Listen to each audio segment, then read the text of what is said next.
Hello. Hello, how you going? I'm good. How are you? Very well, Michaela. It's been a little while. It has. Very excited to get to talk to you again. When did we last chat? What was the month? I think it was August last year. So it was definitely during the pandemic still, wasn't it? Yes. Yep. Wow. Yeah. Well, happy 1 year anniversary. Very exciting. So I'll keep this interview short and sweet, so you can go and enjoy your lockdown. How are you going? I'm like everyone, although I'm sort of lucky I still get to come to the ABC, so I get to leave the house, of course. Yeah. Uh, how have you been going? Yeah, getting there. School's definitely a challenge, but we're getting through Yeah, it. crazy times. I feel It like I'm is. going to be in trouble today. I'm worried that because I can't remember exactly what I said a year ago that I might, be being tested on my ability to save the planet. And you picked like just the most dramatic day of all time with the United Nations releasing their horrifying global climate change report. So It's so scary. Oh, anyway, all right, I'll get started. So, since we last spoke, have you made any changes in an effort to become more sustainable? And if not, I'm a little bit sad. But if you have, can you share for the benefit of anyone watching this?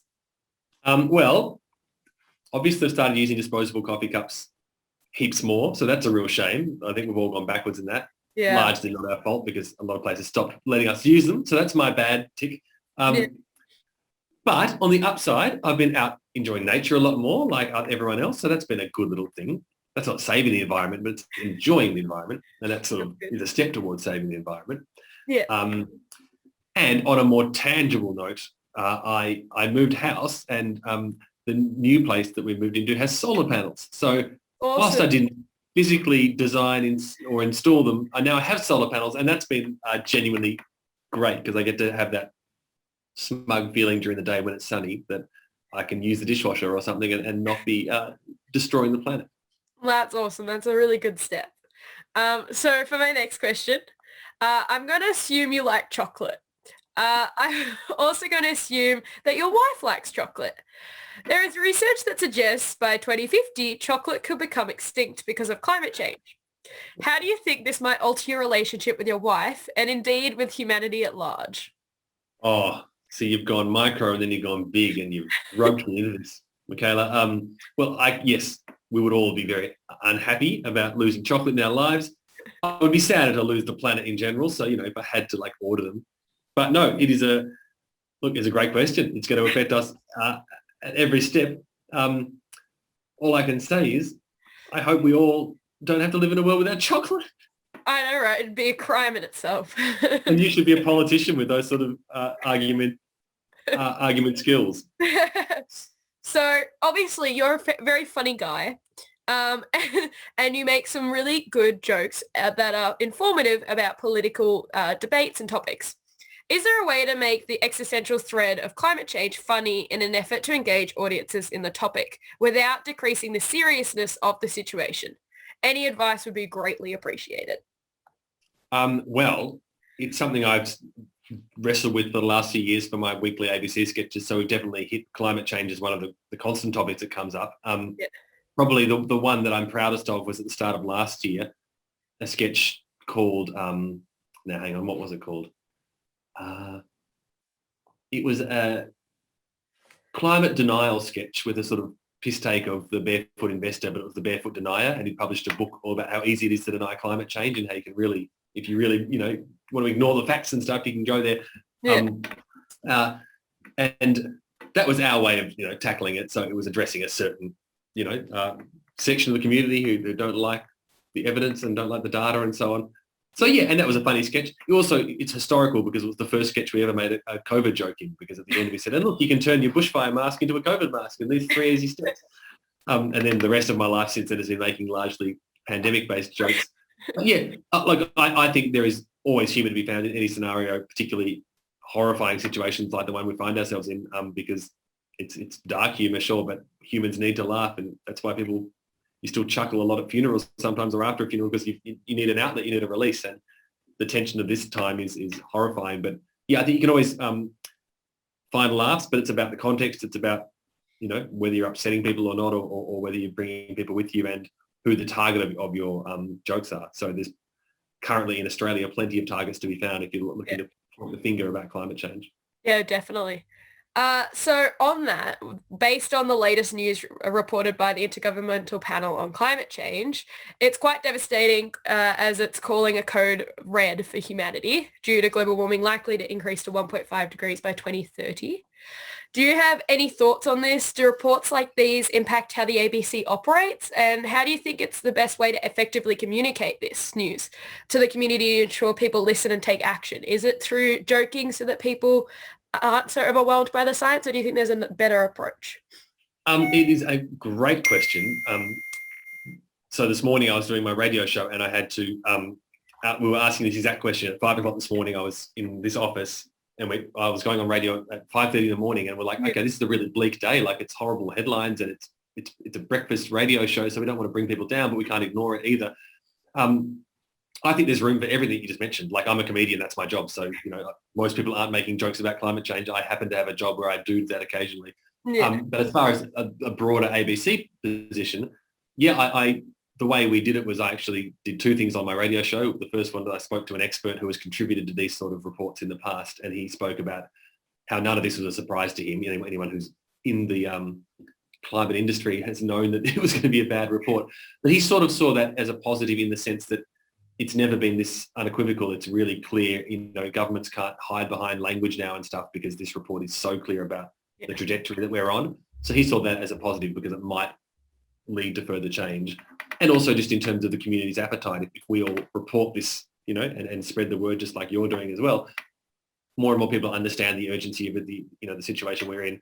So they're more likely to, be okay with governments taking more drastic action or things that might impose on them. Because of course, as humans, the worst thing in the world is for us to be imposed on, but sometimes it has to happen, as we're learning right now through lockdowns, for example. So that was, and then we also, in terms of my role, we then followed that up with an interview with a Year 12 student who is currently working to try and increase recycling options in their school because they don't have them available at their school. And that was a way of balancing it out so that, as you know, if you just hit people with miserable facts, they'll switch off their radio or switch off their TV or get off their phone, and you've sort of lost them in the process. So it is very much, I think, with information or stories like this, it is a constant quest to keep the audience on side. And sometimes you've got to, maybe comedy can help with that as well because it keeps people engaged.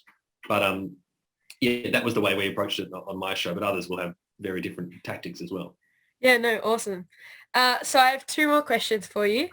The Amazon rainforest is now a carbon emitter due to forest fires, forest clearance, and drought-affected regions. Not too long ago, it was absorbing carbon dioxide in the fight against climate change. Does learning this tick you off? It does, and I remember hearing that when it was made official. It certainly ticks me off. There's, unless it's a trick question, and I shouldn't be ticked. Now I'm suspicious because I feel like you're setting me up for a punch here. Does it tick you off, Michaela? It does tick me off. It's good. A bit frustrating. It's full on, and it's full on that we're the humans living through this time in history as well. Yeah, definitely. And then my last question for you, if you could change any policy right now, what would it be? Oh, well, I work for the ABC, so I can't tell you.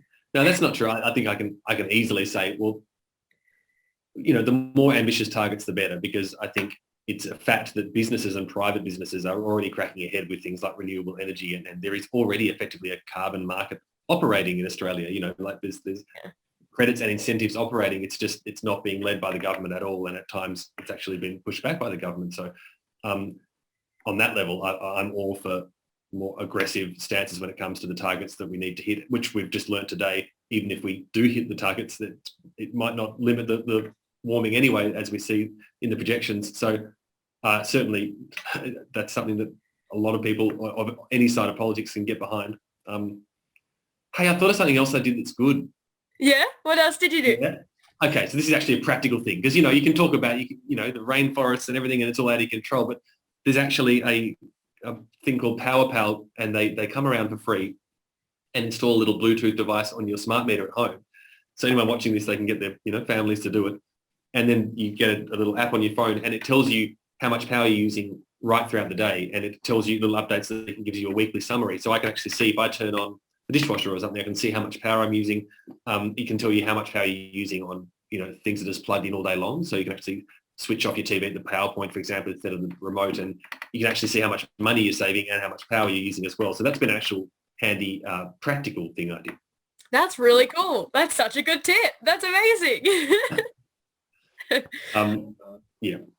Well, But, I don't know if that's going to save us all from going down in flames, Michaela, but at least we do what we can, don't we? Small steps are the way to go. That's all we ask. So thank you so much for doing this recap interview with me. It was good getting to see you again, Sammy. You too, Michaela. And how is school going? Now, which year level are you in right now? I'm in year 12 this year. So you have only got 3 months left of school and in the real world. Can I ask you how you're going with it all? And I imagine there's quite a few milestones physically that are being missed out because of all this. Yeah, well, we've missed out on a lot of the fun things in VC, like because we missed everything last year because of COVID in lockdown. And then this year, every time you organise something, it gets cancelled. So we're kind of in this awkward stage and they can't cut content because different schools have done different amounts of content. So it just kind of feels like we're all just running with our heads chopped off. But how are you going with your fellow head chopped off students? Like, do you talk and whinge about it as much as you should, or is it like a sense of camaraderie that you're all, doing this together? What's the vibe? Or yeah, it depends. We all just kind of go, it just sucks. And we just kind of say that to each other and we're all just complain, but we're all kind of like, well, this is what it is. This is where we're at. But it's very frustrating, especially when formal and fun activities get cancelled because it's kind of, instead of work and play, it's just all work, all study, which is kind of... Has your formal been officially cancelled or does it keep getting delayed? It's postponed, so it's in September if we're not in lockdown. Okay. See when that happens. Yeah. Oh, hopefully we can catch up again. So thank you so much, Sammy. Lovely. Cheers, Michaela. All the best. Have a good day. See you later.